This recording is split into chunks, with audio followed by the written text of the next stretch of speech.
Hello everyone and welcome to my CBS Soaps official channel. I hope everyone is having a wonderful day. Before we begin, please hit the subscribe button and give this video a thumbs up. Wednesday, October 22, 2025. Today on Days of Our Lives, EJ finds a useful new employee, Stephanie finalizes plans to come out, and Leo snooping could end up costing him dearly. Thomas comes downstairs to find Jeremy working on a dating profile. He's looking for love. And hopefully he'll treat whomever he finds a lot better than Stephanie. Thomas watches over as Jeremy fills in all the fields. Thankfully, this seems like a reputable dating site. Then his new teacher tries asking the kid about all the stuff he's going through right now. Thomas blurts it all, so Jeremy tells him to talk about it with his dad, but Thomas just wants his second cousin once removed, to get Chad to sign up for a dating app and find someone new. What is Mark's next move? Mark's finally out of prison and catching up with Kat in the square, at least until they and Chad all lock eyes. Mark freezes and can't muster up an apology before Chad walks off. Kat tells him to brush it off, then fills her brother in on her and Chad coming together, then crashing and burning. She starts crying as she talks about how much she misses Chad, then pulls away to talk about what he'll do for a job. Kat thinks they can talk EJ into hearing Mark, even without his medical license. Leo spots EJ at the pub and presses him for a tour of the free clinic, after annoying him for a bit first. Probably not the best approach. EJ shockingly stonewalls him, and after Leo leaves, Chad joins his brother at the table. They catch up on Theo, but EJ's confused about why Tony flew their nephew across the world to take over instead of asking someone like, say, Johnny. Next, Chad fills EJ in on the Thomas-Rachel-Kat drama. EJ tells Chad that Kat is heartbroken over their breaking up, and Chad calls him out on circling his assistant to pick up the pieces. EJ scoffs, then drives the point home that he's not interested in Kat. Famous last words. Chad then heads out and runs into Kat again, reading Wuthering Heights in the park. How small is Salem? He apologizes for walking off on seeing Mark, and she tells him her brother was kicking himself for not doing the apologizing. She asks about Thomas, and Chad admits his attempts to make things right aren't working out. She tries reassuring him, but he just shrugs it off and they part awkwardly. Mark knocks on EJ's door as EJ's reading Wuthering Heights and introduces himself.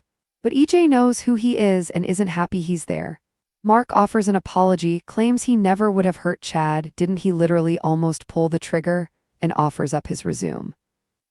EJ, impressed enough by it to get an idea. Julie drops into the Titan to go over Alex and Stephanie's idea for a book launch at the book club. And on that note, Stephanie's dropping her anonymity. Julie's the first they tell after playing all coy and cutesy about it. Julie's gobsmacked, but she's also thrilled if confused about why Stephanie's coming out.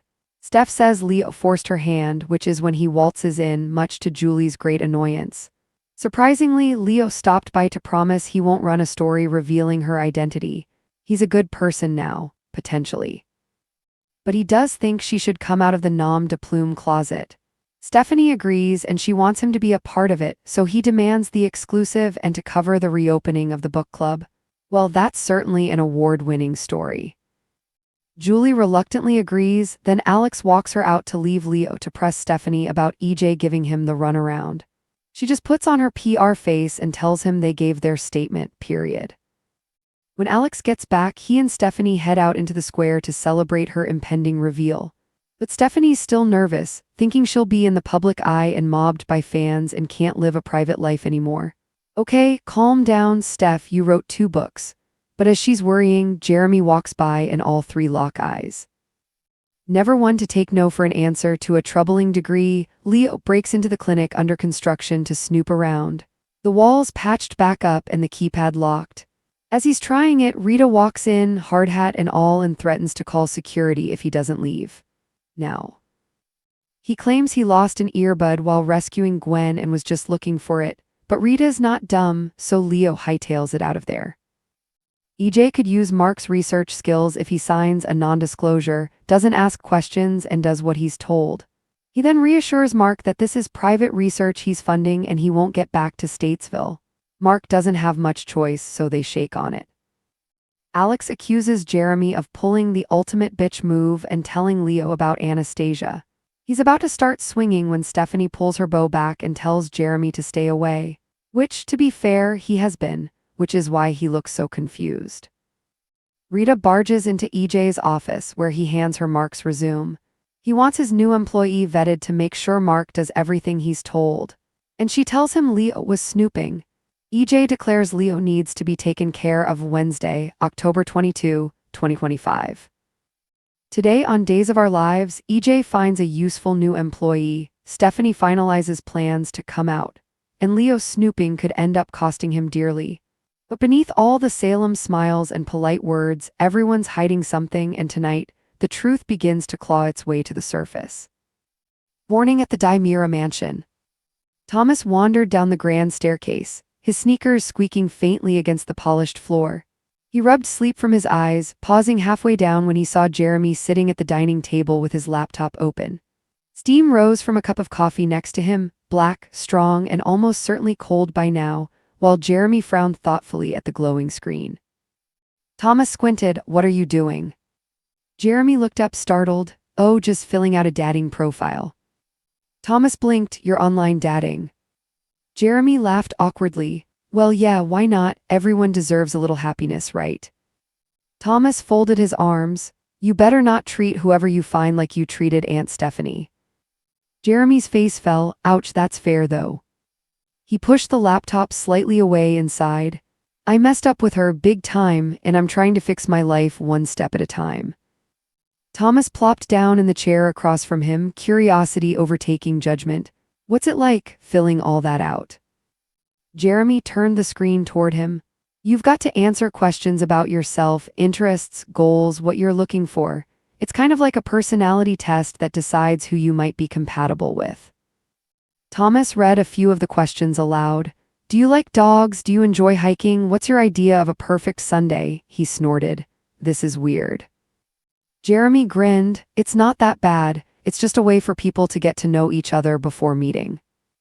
Thomas tilted his head, thinking, "You should get my dad to try that." Jeremy looked confused. "Chad on a dating app?"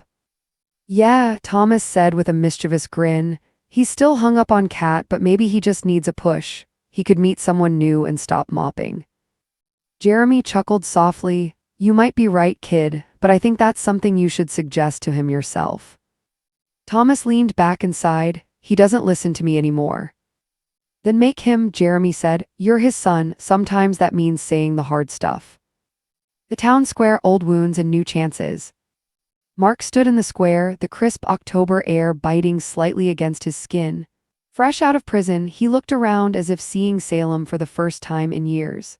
The sun reflected off the windows of the cafe, the same one he used to visit with his sister Kat before everything went wrong.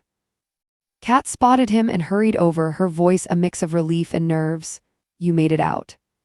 Mark smiled faintly. "Finally, freedom feels strange." Before she could respond, both turned when they saw Chad walking across the square. For a long moment, none of them spoke. The tension was sharp, cutting through the morning calm. Chad's eyes narrowed. "Mark." "Chad," Mark swallowed hard, guilt washing over him. But Chad didn't let him finish. He turned and walked away, jaw tight. Kat called after him, but he was already gone. Kat sighed heavily and looked at her brother. "Don't worry about it, he just needs time." Mark frowned. "I wanted to apologize." "You will," she said softly, "just not today." As they sat on a bench, Kat began catching him up on everything, her whirlwind romance with Chad, the breakup, the emotional wreckage left behind. Tears welled up in her eyes when she admitted, "I still love him, Mark, even after everything." Mark put an arm around her shoulders. "Then tell him that." Kat shook her head. "It's not that simple. He doesn't trust me anymore, and honestly, I don't even trust myself." She wiped her eyes, forcing a smile. "Let's talk about you instead. You need a job, right? Maybe we can convince EJ DiMera to hire you. He's not exactly warm and fuzzy, but he's got connections." Mark laughed under his breath. "EJ DiMera, you think he'd hire a disgraced doctor with a criminal record?"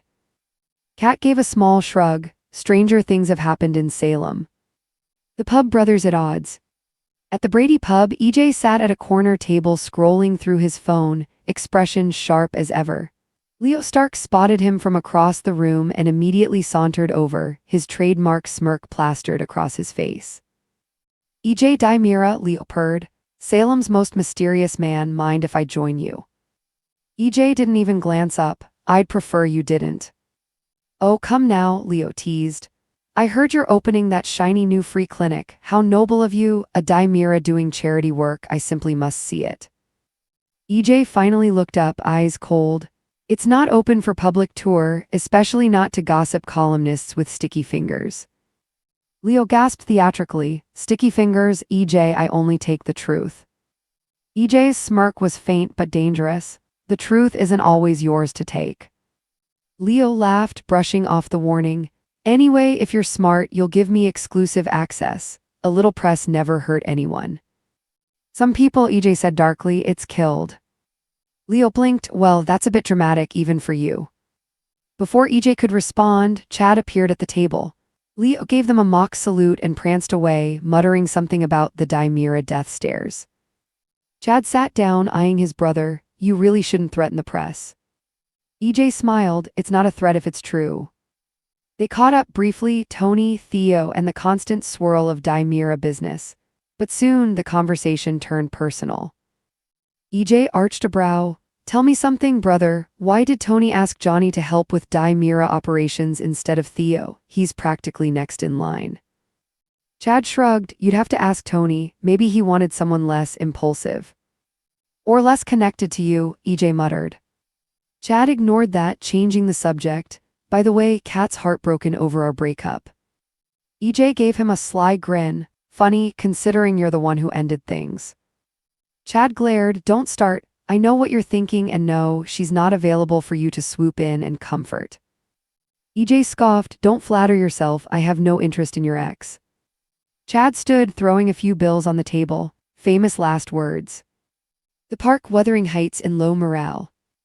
Later that afternoon, Chad spotted Kat sitting under a maple tree in the park, reading Wuthering Heights. Her hair fell over her face as she turned the page, sunlight glinting off the corner of her glasses. For a moment, Chad hesitated, then forced himself forward. Still a fan of tragic love stories, I see, he said softly. Kat looked up startled, then smiled sadly. Some stories never change. I shouldn't have walked away earlier, Chad said. Seeing Mark threw me off. I know, she replied quietly. He wanted to apologize. I know, Chad said. I just wasn't ready to hear it. They stood in silence for a while, the wind rustling the leaves. Finally, Kat asked, how's Thomas? Angry, Chad admitted. I keep trying to make things right, but he doesn't want to talk. Kat reached out, lightly touching his arm. He will, you're a good dad, Chad. He gave her a weak smile. I wish I believed that. They parted awkwardly, both saying goodbye, neither meaning it. DiMera Enterprises, a new hire. That evening, EJ sat in his office, reading Wuthering Heights when a knock sounded on the door. Without looking up, he said, enter. Mark stepped inside. Mr. DiMera, I'm Mark Wellin. EJ slowly lowered his book. I know exactly who you are. Mark swallowed hard. Then you know I'm not proud of my past. I made mistakes, but I'm trying to rebuild. EJ's tone was cold. You nearly killed my brother. I know, Mark said quickly, and I'm sorry. I never meant for things to go that far. I was desperate. He handed over a folder. This is my resume, my credentials, my work before the license was revoked. I can still contribute, just in a different way. EJ flipped through the papers, expression unreadable. You're overqualified for nearly anything I'd offer. Then make something up, Mark said. Just give me a chance. A pause, then slowly EJ smiled. I might have something, he said. Private research, confidential. You'll sign an NDA, ask no questions, and do exactly what I tell you. Mark hesitated. What kind of research? EJ leaned forward. The kind that could change Salem forever. They shook hands. Titan headquarters, the big reveal. At Titan, Julie arrived to meet with Alex and Stephanie. Papers were spread across the conference table, designs, PR plans, and a banner mock-up reading, The Book Club, a grand reopening. Julie adjusted her glasses. So this is the big event. Alex grinned. Bigger than big, Stephanie's going public. Julie blinked. Excuse me. Stephanie smiled nervously. I'm revealing my identity as the author of The Anonymous Heart, no more pseudonyms. Julie gasped. Stephanie, why now? Stephanie sighed. Because Leo Stark forced my hand. As if on cue, Leo waltzed in humming, "Speak of the devil or angel, depending on who you ask." Julie groaned audibly, "You're not welcome here." Leo raised his hands.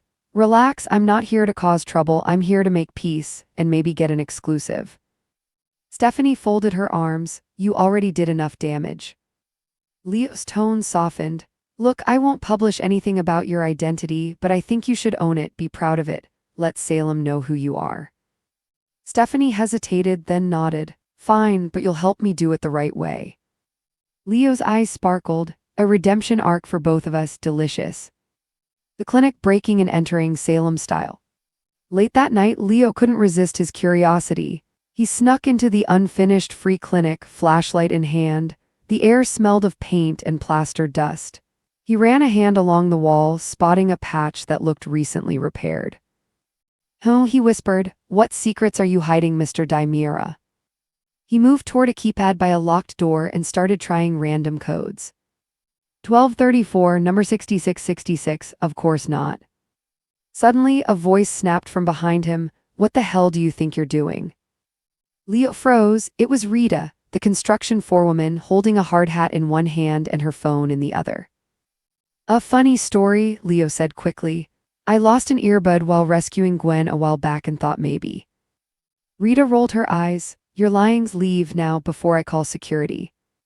Leo held up his hands. "Fine, fine, no need to get violent." He slipped out fast, but not before glancing back at the keypad. Whatever was behind that door, he knew EJ didn't want anyone to see it. The final twist. Rita stormed into EJ's office moments later, slamming the door. "We have a problem." Leo Stark was snooping at the clinic again.